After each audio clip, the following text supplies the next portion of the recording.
Fenomenal, pues ya nos desconectamos por aquí. Venga, hasta ahora.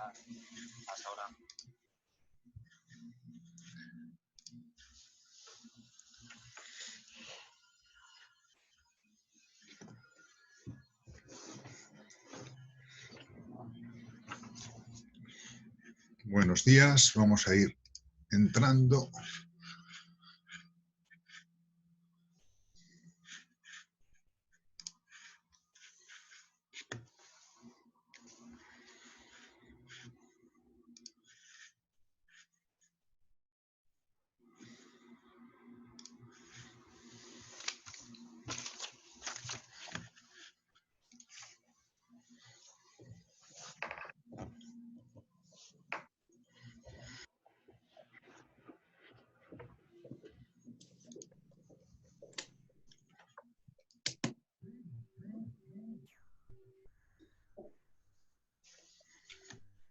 Muy bien, bienvenidos. ¿Me oís bien?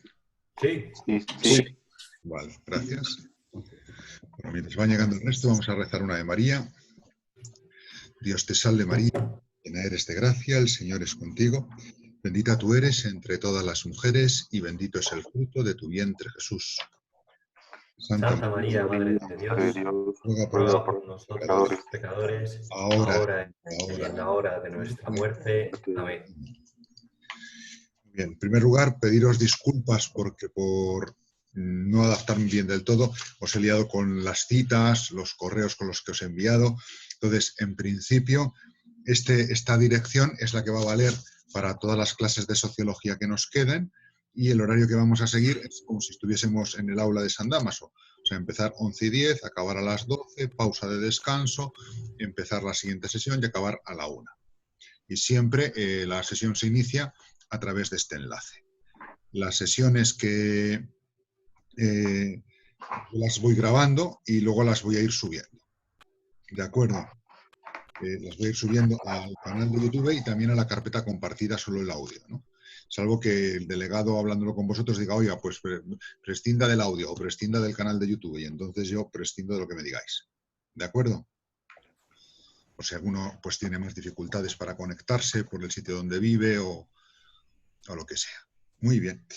Bueno, hoy lo que vamos a hacer es abordar la segunda generación de sociólogos, es decir, a Durkheim, a Pareto y a Weber.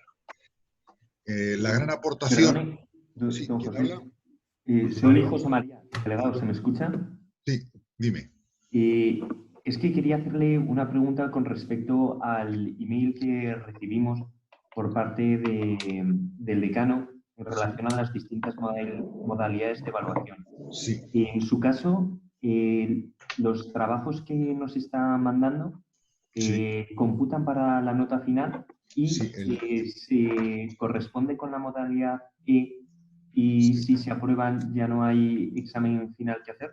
Eso es. Yo lo que dije en Secretaría de Decanatos fue no, todavía no estaban las modalidades, porque eso ha sido de este fin de semana.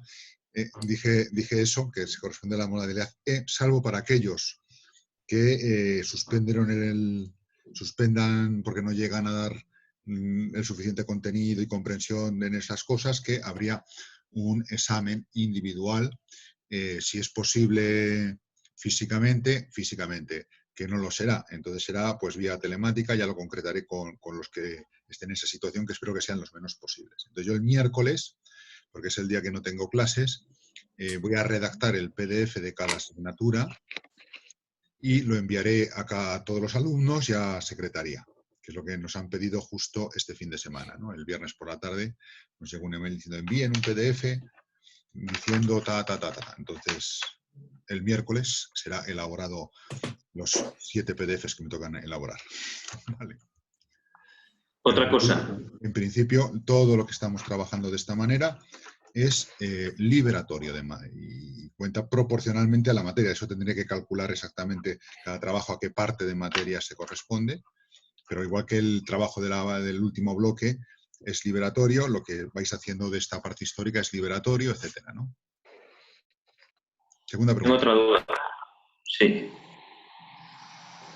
¿Se me oye? Sí. Sí. En cuanto al trabajo primero de las cuestiones, en el correo ponía que eran 10.000 caracteres. Sí. ¿Se refiere a 10.000 caracteres cada temita o el trabajo en general? Vamos a ver, de memoria no me acuerdo. Vamos a ver si no se me colapsa esto al abrir otra aplicación. Porque ya tengo 4 abiertas.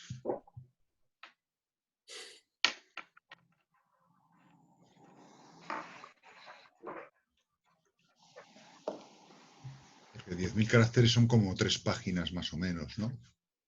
Sí, es que con eso el trabajo entero sería muy difícil abordarlo. Vamos a ver. Materia a trabajar.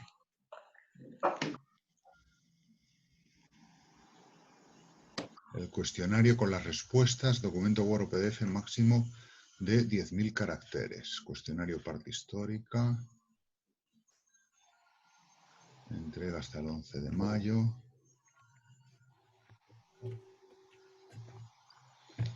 Vamos a ver si es que no... Se trata de ir a lo más nuclear, o sea, no se trata de un examen o un trabajo de profundización o de ampliación, se trata de un trabajo de ir al concepto, ¿no? Por ejemplo, ¿cuál es la aportación principal y el límite de Pareto a la sociología en el estudio de la acción social? Eso se puede decir en 3 líneas, ¿eh? Se puede decir en 3 líneas. O sea, es un examen de comprensión y, por lo tanto, con mostrar que has comprendido la idea, vale. O sea, si necesitáis 15.000 caracteres, pero aquí cuanto más caracteres hagas, más te vas a liar. Es sobre todo de comprensión, ¿vale? No voy a ser ahí súper rígido, pero no es un tipo test, pero es de pregunta muy, muy corta, ¿no? Perdón, todavía no he Sí, recibido... una norma para cuando hablemos, porque si no, yo no me entero, porque los tengo a todos en mini pantallas, uno dice, soy no sé quién, y habla, ¿vale? A ver, Teresa. Hola, soy Teresa. Hola. ¿Me escucha? Sí. Sí. Yo todavía no he recibido ningún correo. La última vez también he preguntado y después he mandado a un correo con mi otro correo de Gmail a ustedes Pues, y todavía no he recibido nada. Sí, pues eso es culpa mía que no he puesto el nuevo todavía en la lista, porque el viejo sigue siendo devuelto sistemáticamente. Entonces el nuevo, que será el de Gmail, lo tengo que poner ahora. Vale. Sí, pero así tampoco he recibido ninguna preguntas, ¿verdad? Porque estas preguntas han sido enviadas por email. Sí, entonces yo me lo apunto aquí y te pongo al día hoy, ¿vale, Teresa?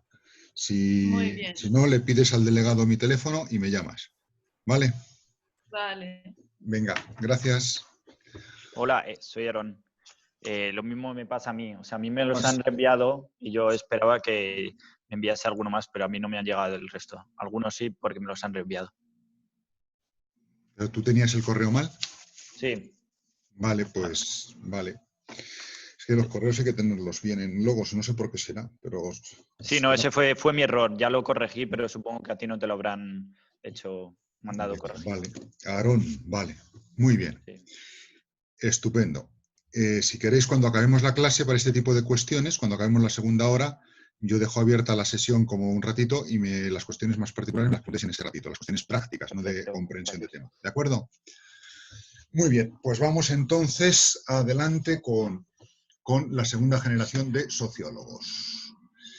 Que estos van de 1890, es su producción de 1890 a 1920, y se encuentran con la revolución industrial ya en marcha y se encuentran sobre todo con la Primera Guerra Mundial. Su gran aportación es la reflexión sobre la acción social. ¿Qué quiere decir esto en sociología? Que centran el estudio de la sociología no en cuestiones de naturaleza, como podría ser Comte, la ley del progreso, la naturaleza de la sociedad, etcétera, sino en la acción. Y por lo tanto, la sociedad y sus leyes van a plantearse desde qué es una acción social, cuándo una acción se puede considerar social, cómo funcionan las interacciones entre las personas. Ya no hay un planteamiento naturalista, más ligado todavía a una visión más filosófica, más antropológica del ser humano, ¿no? Y eso en sociología supone un avance, ¿no? Porque permite una independencia más empírica de lo que sean posturas ideológicas previas, ¿no? También la especializa un poquito más, ¿no? Entonces, el gran avance es la sociología se constituye en esta generación con diferentes planteamientos como una ciencia de la acción social que supera una visión naturalista. Los tres son europeos y los tres se nota, como tenéis muy bien en las páginas de Raymond Aron expresadas, que son las que yo voy a comentar ahora, en esta primera parte, en los tres se nota mucho su procedencia, ¿no? Durkheim es francés, Durkheim, por lo tanto, heredero de la Ilustración, heredero del objetivo del progreso por la educación, por eso influirá muchísimo en todo el sistema de educación de las escuelas normales francesas, sobre todo con su planteamiento ético durante muchos años, y tiende a ser un planteamiento dogmático, estilo Comte, ¿no? Llegar a unos principios, no tiene un sentido peyorativo dogmático, ¿no? Llega a unos principios, esto es así, debe ejecutarse así, ¿no? Ese es el planteamiento de Durkheim. Pareto, que es de origen italiano, aunque también criado en Francia, sin embargo es un planteamiento más crítico, ¿no? Más crítico y sobre todo anti-ideologías. Es un hombre más pragmático.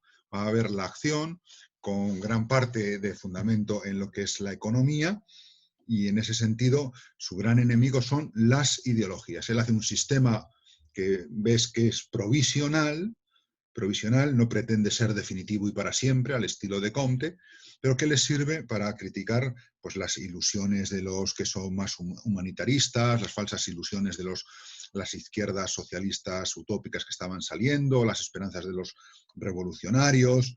Siempre lo hace con bastante ironía, ¿no? Y también pues, el poner al descubierto, el desenmascarar pues, las falsas ilusiones, de las astucias de otros, o lo que son posturas más de justificación de violencias o de la clase más poderosa, los que manejan sobre todo el dinero, que para él van a ser una de las cuestiones sociales de los poderes sociales más importantes, ¿no? Este es más italiano e irónico. Y Weber, que es alemán, es como el más patético y parte de una posición menos académica que Durkheim y menos pragmática que Pareto, pero une dos tendencias, que es el derecho y la economía, en un problema que es muy alemán de aquel momento histórico, que es cómo se relacionan las ciencias del espíritu con las ciencias de la naturaleza. Las ciencias de la naturaleza todas las comprendemos, ¿no? Biología, medicina, etcétera. Ciencias del espíritu, la historia, la psicología, la filosofía, etcétera, ¿no? Bien. Y él ahí lo que va a intentar es mostrar que no hay contradicción, mostrar que las ciencias del espíritu, entre ellas la teoría de la sociedad que él hace, tienen carácter científico y son tan ciencias o más como las ciencias del espíritu. Hay en ese sentido una defensa de las ciencias humanas o ciencias del espíritu, que dependen de la libertad, no dependen tanto de las leyes naturales. Y junto a eso, otro elemento que está en su background es la superación del historicismo. El historicismo, porque él es un gran amante de la libertad y defensor de la libertad. El historicismo que intenta ver cómo la evolución de la historia, la evolución del ser humano, de las sociedades, estaría predeterminada por una línea como de evolución histórica, ¿no? En el cual unos pasos se suceden a otros de manera necesaria. Bien sea esto un historicismo de tipo materialista, y aquí hay una serie de críticas a Marx, aunque no sea él un enemigo a priori de Marx, pero sí le contradice, aunque también coge cosas de él. No estamos sometidos a una necesidad histórica de acontecimientos por las leyes materiales. O también lo que sería Sombart, que es un francés espiritualista, en el cual esas necesidades vendrían por un historicismo, pero de carácter espiritualista, no materialista, ¿no? En ambos casos, Weber intentaría un poquito defender la libertad, ¿no? Bueno, eso en cuanto a su planteamiento y un poquito su background, ¿no? Ahora de cada uno voy a ir subrayando algunos aspectos y que van a ser más o menos los mismos puntos en cada autor, para luego, al final, concluir con lo que sería la síntesis de su postura sobre la acción social y un ejemplo de cada uno, de análisis, ¿no? Entonces, el planteamiento de... Primero vamos a ir planteamiento desde su origen, el planteamiento que tiene cada uno. Pues ya me voy a centrar en cada autor. Luego diré los mismos puntos de otro autor. El planteamiento de Durkheim. Él hace una sociología de tipo positivista, deudor de su maestro Comte, aunque lo modifica, y busca una sociología, un saber de la sociedad que sea a la vez de carácter verdaderamente científico y moral. Une esas dos cosas. Es parte de lo ilustrado, ¿no? El saber para cambiar la praxis. La teoría lleva una ética. Él, desde ahí también, pues, se nota también su ser catedrático en París, su vivir en la Tercera República, ¿no? Y también su origen judío, ¿no? Pero este planteamiento, ¿qué es lo que le lleva a hacer? Pues un pensamiento sociológico de carácter normativista o normalista, como queráis verlo, ¿no? De lo que es la sociedad se deduce que se debe actuar de una manera concreta, ¿no? La sociedad funda una ética.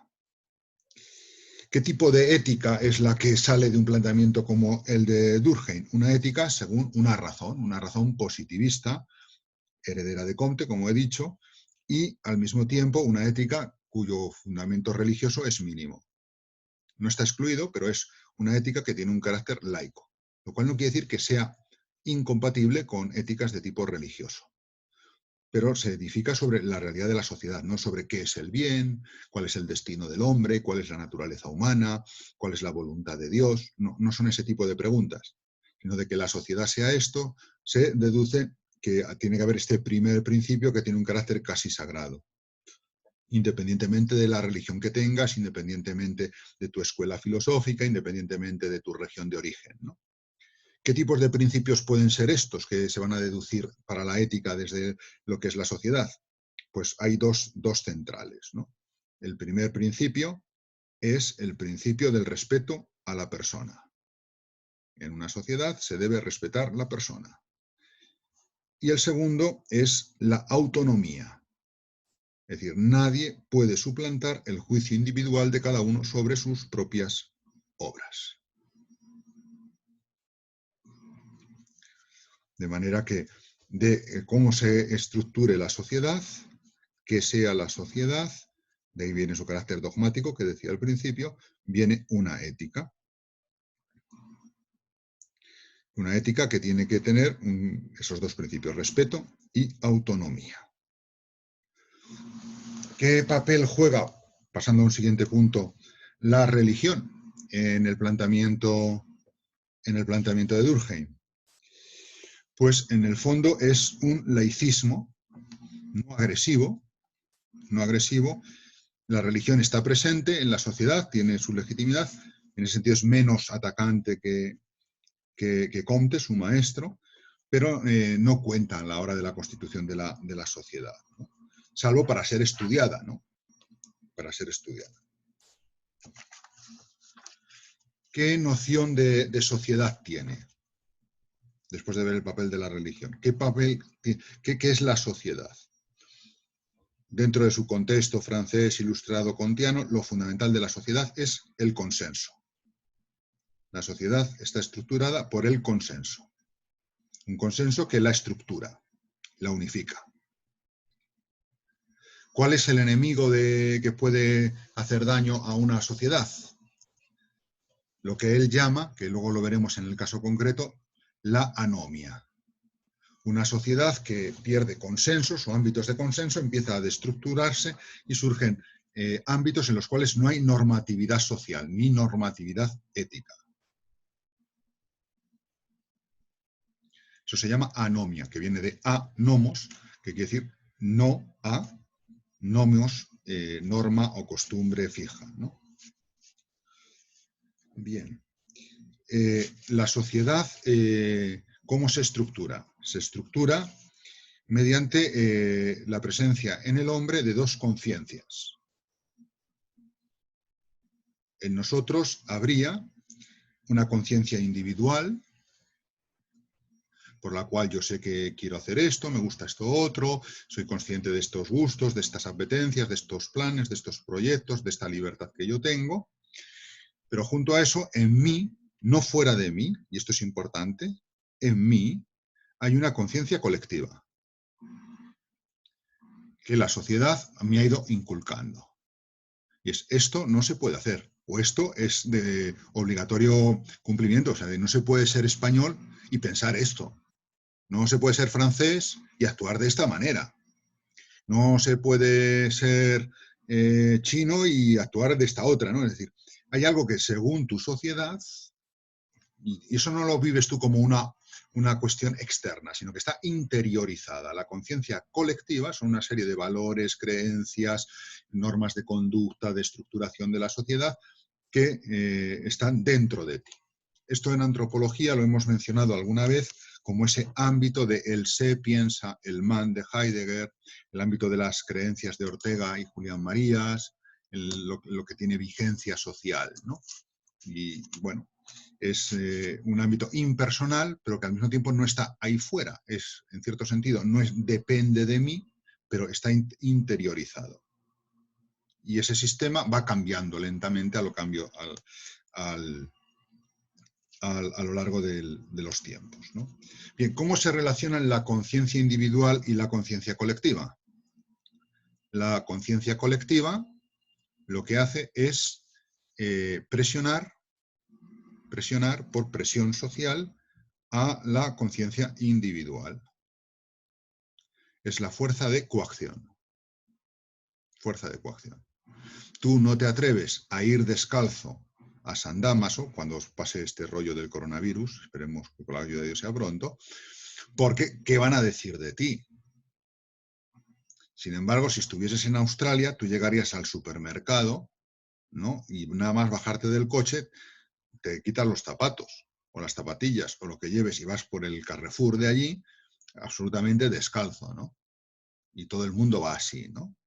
Es decir, bueno, ¿qué guarros son en Australia? Bueno, pues si los australianos aquellos estuviesen en España, pues serían vistos como guarros, pero tú allí puedes ser visto como un masoca. Este tipo es que tiene que llevar zapatos hasta para venir al súper, es que desde luego ganas de sufrir que tiene, ¿no?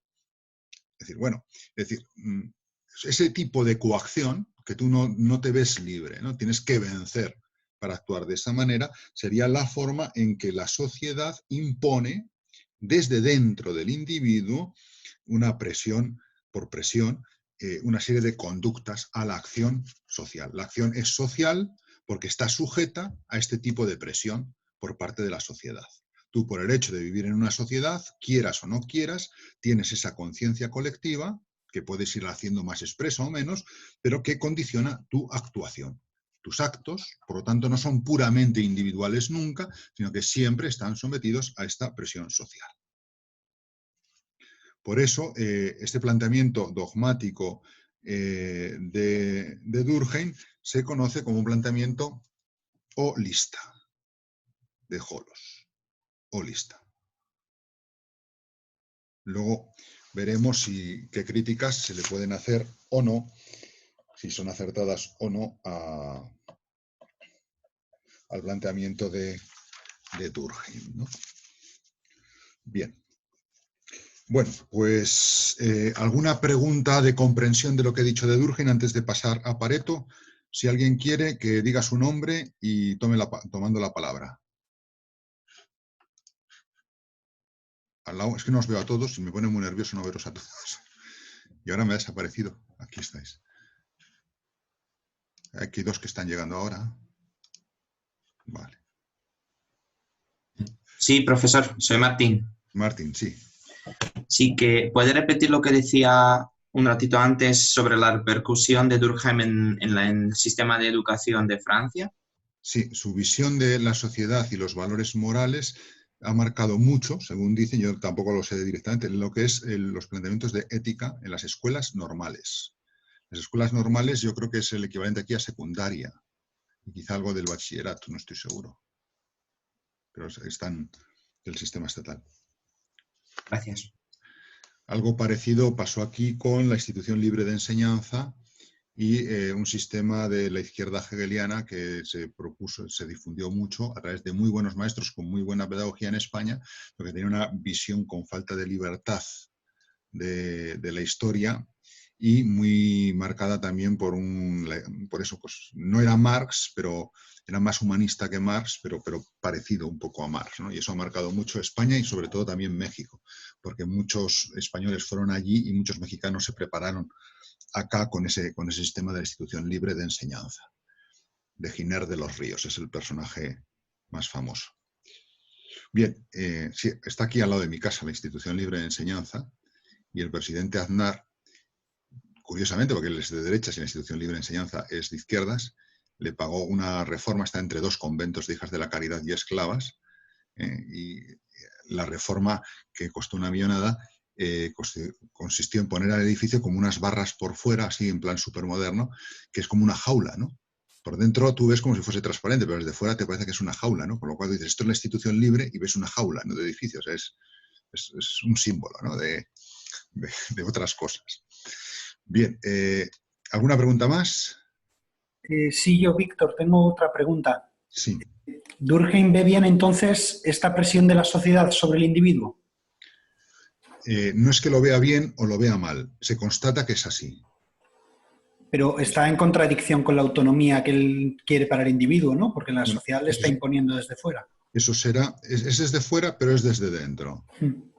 Y entonces esa será una de las cuestiones críticas que tendremos que ver al final. Vale. Vale, apúntatelo ahí y lo sacamos al final. Pero él no lo ve mal, o sea, no hace un juicio de valor, él es en ese sentido empirista, positivista, hijo de Comte, acordaos de Ponte. Comte sí. Lo que hace es describir lo que pasa y ve sus leyes. En mí opera esta fuerza. Ahora, eso sí, como hay un valor ético, mientras esa estructura, ya puedes ver por dónde puede ir la respuesta, mientras esa estructura social que me hace esa conciencia colectiva favorezca el respeto a la persona y el principio de autonomía, pues... ¿Vale? Entonces, la crítica tendrá que ir un poquito más al fondo. Vale. ¿Vale? Vale, vale.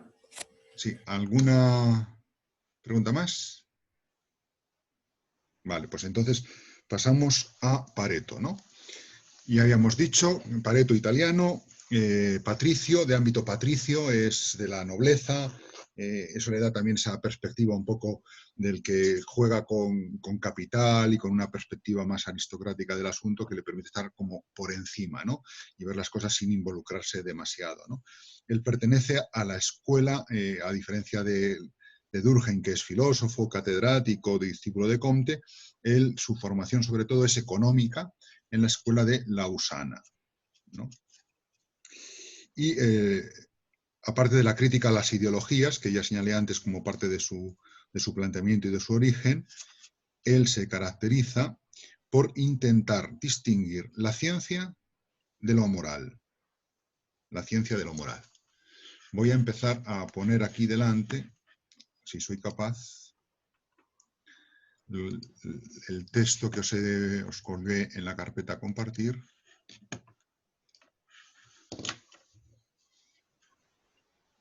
Perdone, don José.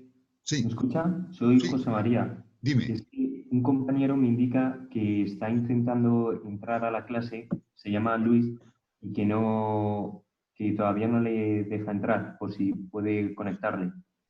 Gracias. Es que no le veo, ¿eh? Vale, vale. A ver si está entrando en la otra sesión. Me voy a dejar de compartir un segundo.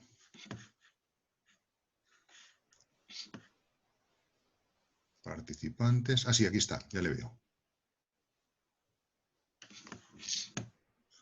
Gracias. Está dentro. Compartir pantalla.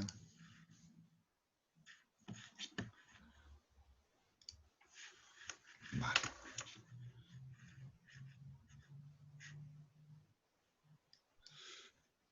Bueno.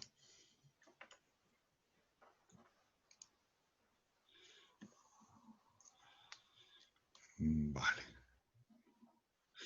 Bueno, aquí tenemos la caracterización de Pareto, ¿no? sobre todo la parte de abajo, ¿no? Es desde... Ya se me ha ido.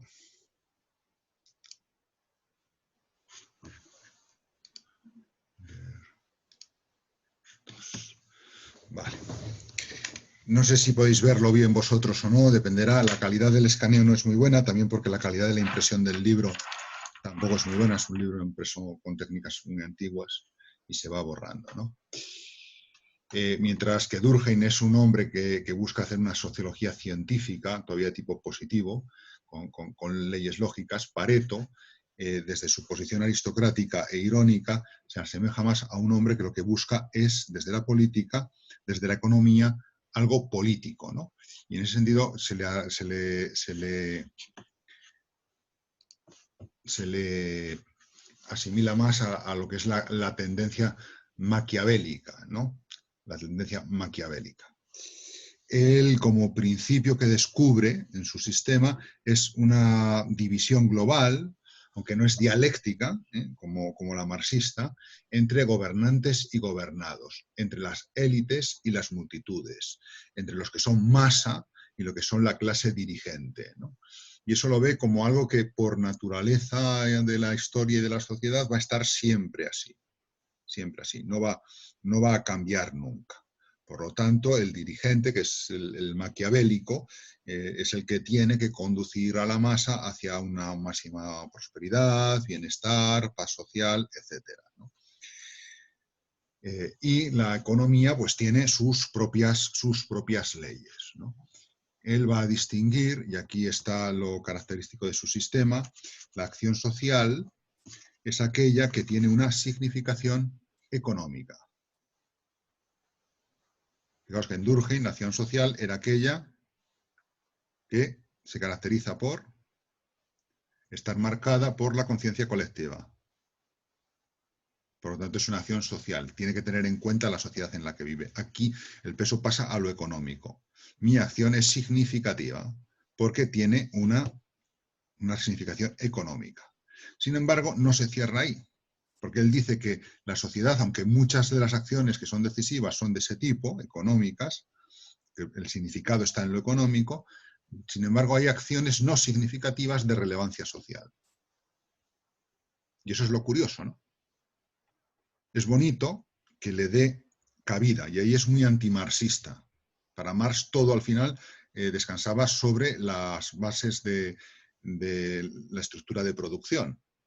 Los bienes de producción, la fuerza de la mano de obra, etc., ¿no? Aquí, sin embargo, no. Hay acciones a tener en cuenta en la estructura social que no son de carácter significativo. Fijaos que lo repito mucho porque es uno de los puntos claves. Hay una aportación, no es solo lo económico, aunque el acento está en lo económico, pero lo que no es económico es de carácter no significativo, pero es social. Que por ahí puede venir un poco su aportación y su crítica, ¿no? Pero bueno. Bien. ¿Podría repetir esto último? Sí, que la acción social se caracteriza, en primer lugar, porque es significativa, porque hace relación a lo económico. O sea, una acción social, una acción tuya que busca el beneficio, que busca la prosperidad, que busca hacer este negocio, que busca intercambiar esto, es una acción que tiene un significado. Y esa va a ser la acción primordialmente social. Pero se da cuenta de que no son las únicas acciones sociales, sino que hay acciones en las que el hombre no se mueve por dinero, pero que pueden tener al final unas repercusiones también en lo económico. O a lo mejor no solo en lo económico.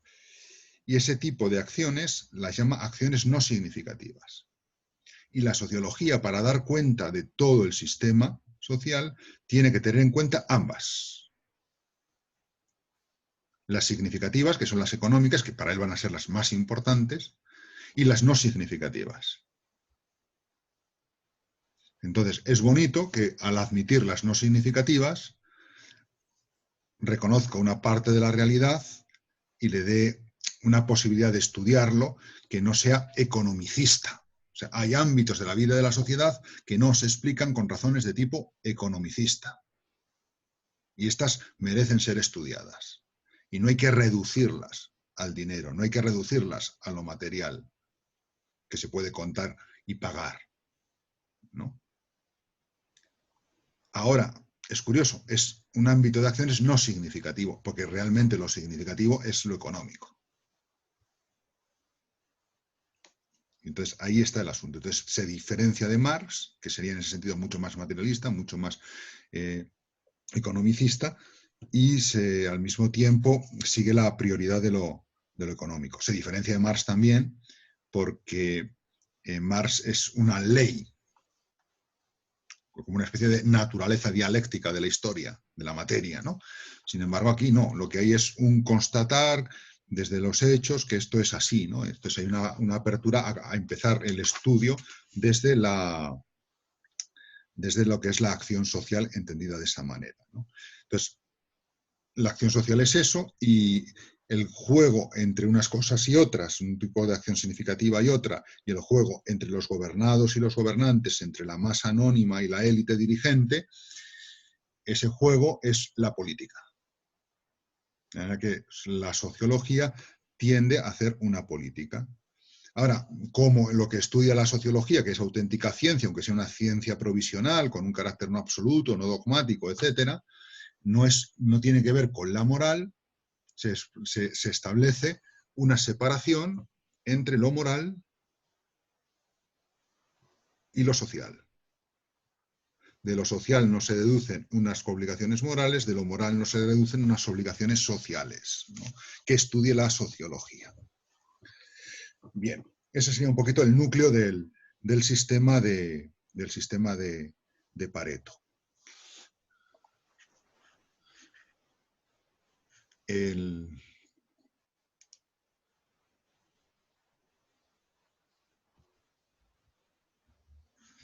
el tema religioso, que es lo que tenéis aquí en la página 322 arriba subrayado, ¿no? Él va viendo, también desde ese mirar la sociedad un tanto irónico, va viendo qué ocurre con la religión, ¿no? Y él observa que, por un lado, lo significativo, lo económico, tiene que ir con la racionalidad económica, con la organización económica, con sus propias leyes, al margen de otras cosas, pero al mismo tiempo ve que esas sociedades que van avanzando en lo económico, se ve como una contradicción porque aparece una cierta nostalgia de lo religioso, ¿no? Y lo que él se percata ahí es que hay de verdad una especie como de propensión religiosa eterna. A pesar de que haya un desarrollo de las ciencias económicas y eso sea lo que estructure las sociedades, convive con ella una propensión religiosa. Y que de alguna manera se influyen, pero que no está regido por leyes. Pero eso religioso está ahí presente. Bien, su posición sociológica, desde esos presupuestos, ve una sociedad contrapuesta en muchas cosas a lo que sostenía Marx, ¿no? Por ejemplo, él va a creer mucho, no en la dialéctica, frente a la dialéctica, en el equilibrio de las decisiones individuales.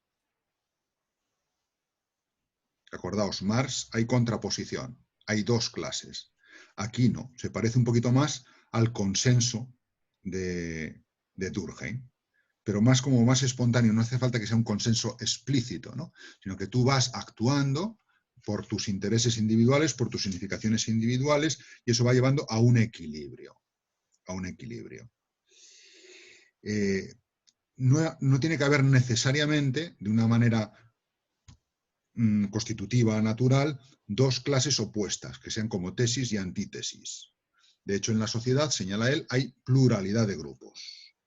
Aunque si bien es verdad que estos grupos acaban un poco relacionándose como los que son élite y los que son masa, como los que gobiernan y los que son gobernados, ¿no? De manera que hay esa especie como de cierta ambigüedad, cierta indefinición, pero no porque él no sea tal, sino porque él considera que es así, ¿no? O sea, que realmente hay esos dos grupos o macrogrupos que pueden agrupar al resto, pero que su relación no tiene por qué ser necesariamente dialéctica ni tiene que ser necesariamente de contraposición. Ahora, siempre los va a haber. Siempre va a haber masa y siempre va a haber élite. Siempre va a haber gobernados y siempre va a haber gobernantes, ¿no? En este sentido es, como veis, un liberal, lo que política y económicamente sería un liberal. La acción individual tiende a alcanzar un equilibrio dentro del sistema. Las decisiones individuales, no llega a hablar de la mano negra, ¿no? Pero esa mano por detrás que va haciendo que todo funcione, que todo encaje, ¿no? Pero sería algo que contribuye a que el conjunto funcione bien, ¿no? ¿Cuáles serían las bases de esta sociedad? Pues la propiedad privada, la competencia, la libre competencia y desde ahí la organización mejor de la producción. Esos son los principios que estructurarían la sociedad, aunque siempre dando cabida a las acciones no significativas, porque no son económicas, pero que estarían funcionando ahí, ¿no?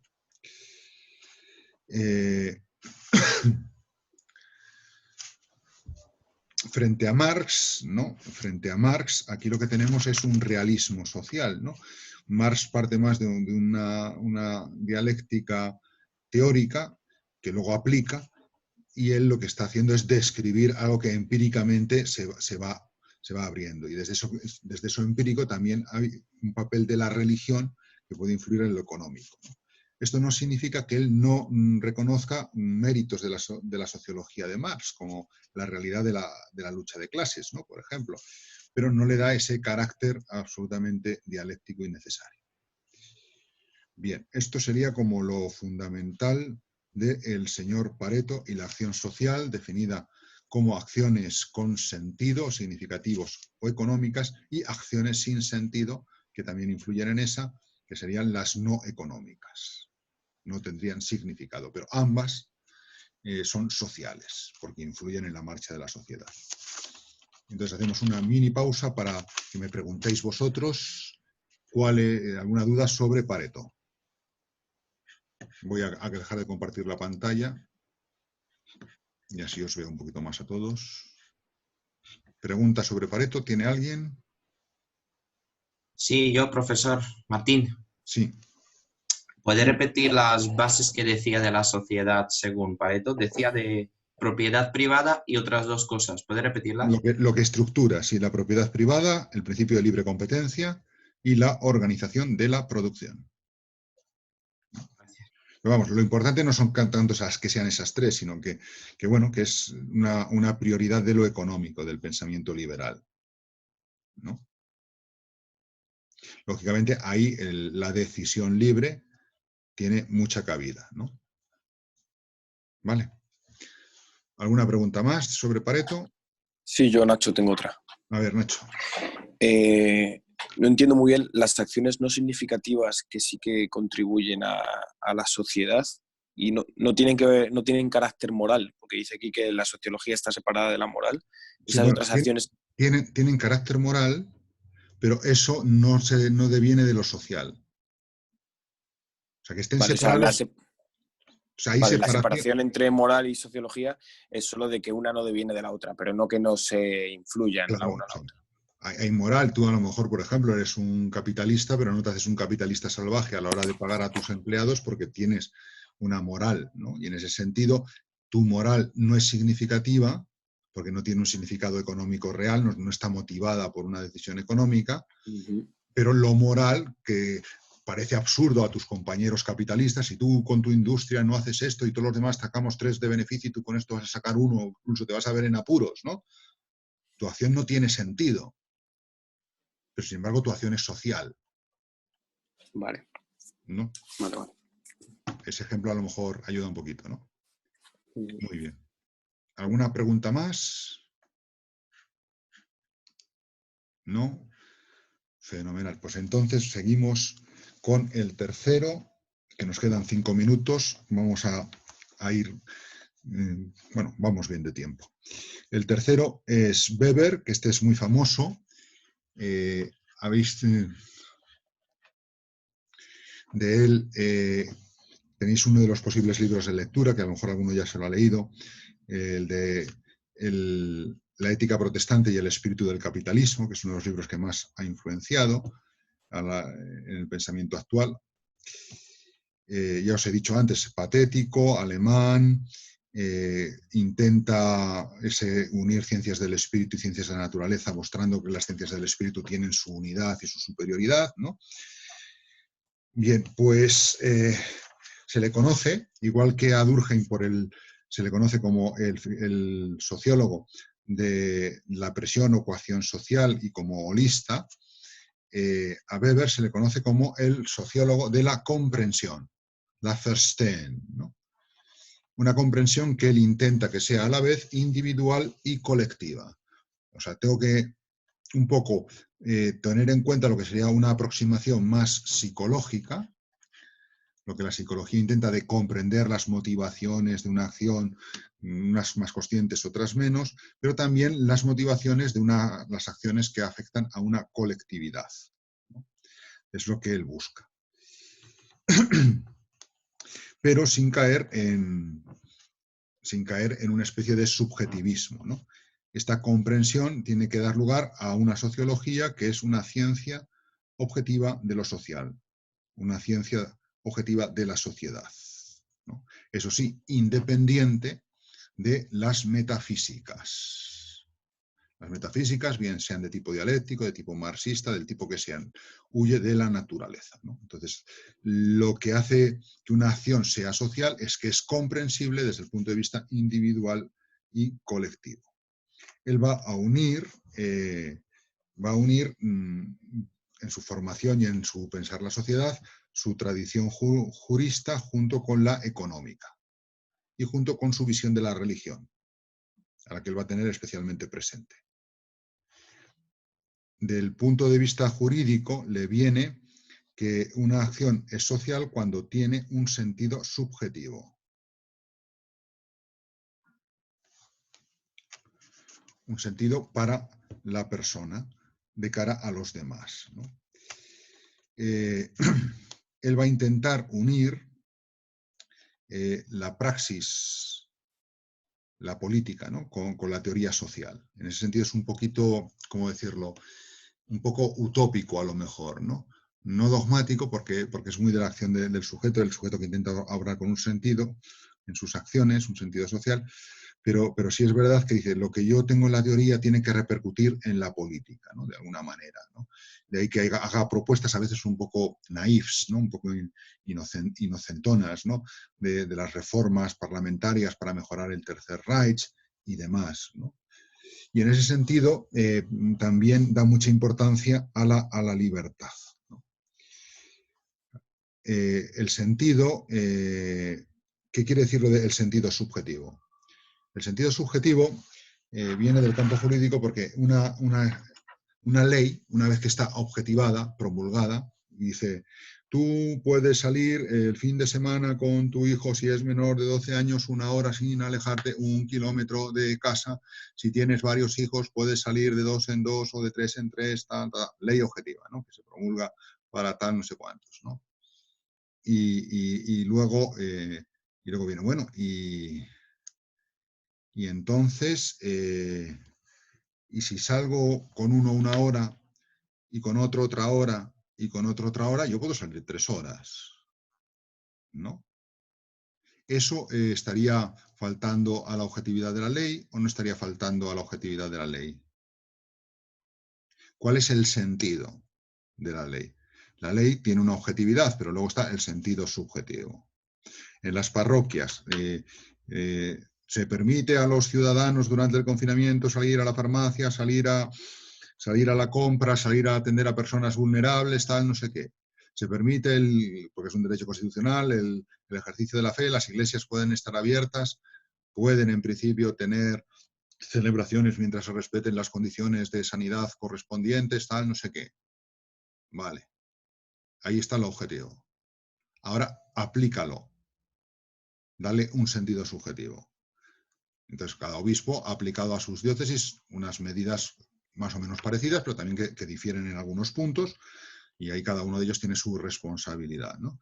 Pero yo puedo decir, bueno, pues entonces yo tengo la iglesia abierta, y en la iglesia abierta, si alguien pide la comunión, se la doy, si alguien pide la confesión, se la doy, porque estoy ahí dispuesto a atenderle, mientras no convoque a multitudes, ¿no? pero la misa la tengo a puerta cerrada. O yo, como aquí ya no vienen, la tengo a puerta abierta. Pero entonces viene el policía e interpreta que como la tengo a puerta abierta estoy convocando a la gente, ¿no? Pero entonces viene el sentido, el problema del sentido de la ley, ¿no? De cómo se aplica, ¿no? Que a veces ahí las ambigüedades provocan situaciones que pueden ser confusas, violentas o incluso injustas, ¿no? O el que digo, bueno, la ley es esta, pero yo como quiero ir a la iglesia a rezar, en vez de comprarlo todo una vez a la semana y correr riesgos de contagio o de contagiar una vez a la semana, yo decido, hoy compro el pan y de paso hago una visita al Santísimo mientras voy a la panadería. Mañana compro la leche en el súper y de paso hago una visita en la tal y le pido la comunión al cura. Y el miércoles tal, y así la farmacia, y el jueves tal, y al final hago una visita y tal. Entonces, yo estoy cumpliendo el objetivo de la ley, me pueden multar o no, ¿qué sentido le estoy dando al asunto, ¿no? Esa distinción es la que da cabida frente a la objetividad de la ley que se impone a la interpretación subjetiva y por lo tanto es el campo de la libertad. ¿Dónde se vive esa libertad, ¿no? Entonces puedes tener leyes que sean muy injustas o leyes que puedan ser muy restrictivas o del tipo que sean, ¿no? Pero siempre lo relevante va a ser el sentido subjetivo, el sentido que el sujeto le dé a esa ley y también los propios juristas al final, ¿no? Bien, de tiempo yo creo que ya nos hemos pasado. ¿Cómo vamos de tiempo? 12 y 2. Si queréis, termino lo que es el sistema básico de Weber. Y una vez que lo terminemos, hacéis las preguntas sobre Weber y ya hacemos la pausa de 10 minutos. ¿De acuerdo? Para no cortarlo a mitad Weber. Además, como si uno tiene que ir al servicio, aquí no tiene que pasar por delante de todos, sino que simplemente pone desconectar vídeo y se va tranquilamente y ya está, ¿no? Vale, fenomenal. Bueno, pues bien, ¿qué pasa con la religión dentro de esto? Que es uno de los elementos que subjetivamente pueden dar sentido o no dar sentido, ¿no? Él constata que en las sociedades actuales lo que se ha producido es un desencanto. Un desencanto. O un desencantamiento. Es una palabra que tiene una ambigüedad en castellano y en italiano por lo menos. ¿Qué significa desencantar? Algo que estaba encantado por un encantamiento queda desencantado porque ya no tiene una explicación de tipo sobrenatural. Por ejemplo, la justificación teológica de las estructuras sociales. El poder viene de Dios. El poder de Dios está delegado en el monarca. O el poder que viene en última instancia de Dios está delegado en el monarca a través de un pueblo que ha decidido que es tener una monarquía de tipo parlamentario. O el poder que viene de Dios está en una república que tiene sus cámaras, ¿no? Entonces, esto es lo que Dios ha querido, ¿no? El poder, en última instancia, es algo sagrado que viene de Dios, ¿no? Y hay una justificación teológica del poder. Y esto se ha buscado tanto por parte, a veces, de las religiones, como, porque era la explicación teológica de esto, por ejemplo, lo que ocurre en Israel, ¿no? Faltar al rey es faltar a Yahvé, faltar a los jueces es faltar a Yahvé. Es un pueblo estructurado teológicamente. Como también puede pasar en ámbitos civiles. Es decir, el poder civil constituido busca, porque lo necesita como refuerzo para tener más fuerza de cohesión o más justificación, busca una justificación teológica, ¿no? Ahí tenemos a Roma, que ya más que ser que el poder del César venga de los dioses o que él sea divino, es que él se autoconstituye divino y el Estado lo constituye divino para que los ciudadanos le den un peso mayor, como si fuese Dios, ¿no? Pues lo que están buscando es una sacralización del régimen constituido, una sacralización del Estado, ¿no? Bien, eso, que se puede haber producido en las dos direcciones, los pueblos civilmente buscan una justificación teológica o las religiones crean un poder civil a su imagen, según un principio teológico, eso en el momento actual se ha ido desencantando. Se ha perdido el desencantamiento. Ya no hay encantamientos. Ahora es lo que hay. Y la religión ha quedado al margen de la sociedad. Constata un proceso de laicidad. Laicidad. La pregunta aquí es si cuando una sociedad desvincula y no vive en el equilibrio, porque puedes tener una exageración de sacralidad del Estado, convertir al Estado en algo divino, o puedes tener un exceso de confesionalismo, por decirlo así. Todo tiene que ser confesional, ¿no? En un Estado. Y si te saltas un semáforo, tienes que al mismo tiempo cumplir una penitencia, ¿no? Bueno, el asunto está en que una vez que uno tiene un equilibrio entre religión política, con las separaciones debidas, la laicidad debida, también está el asunto que si esa separación lo que hace es resquebrajar estructuras de la persona en su relación con lo social, ese desencantamiento puede acabar en desencanto. En el sentido de tristeza, desesperanza, no merece la pena, ¿no? Y es un poco, hay ideas de Weber que sirven para mostrar cómo las democracias, en la medida que se ha ido dejando al margen el sistema religioso de valores, produce también un desencanto en ese aspecto, ¿no? Es decir, los políticos son todos iguales, ¿para qué vamos a votar? ¿Qué cabe esperar de todo esto? Ese tipo de reflexiones que oímos, ¿no? Es decir, en una sociedad laica, laicista, se produce junto al desencantamiento un desencanto, ¿no? O al menos ese riesgo, ¿no? Bien, la estructura, eso en cuanto a la religión. En cuanto a la sociedad, ¿no? Los dos elementos básicos que la sustentan o la estructuran es la organización racional, con todo el tema económico y jurídico, y la burocracia. Y desde ahí él hace una refutación empírica del racionalismo naturalista.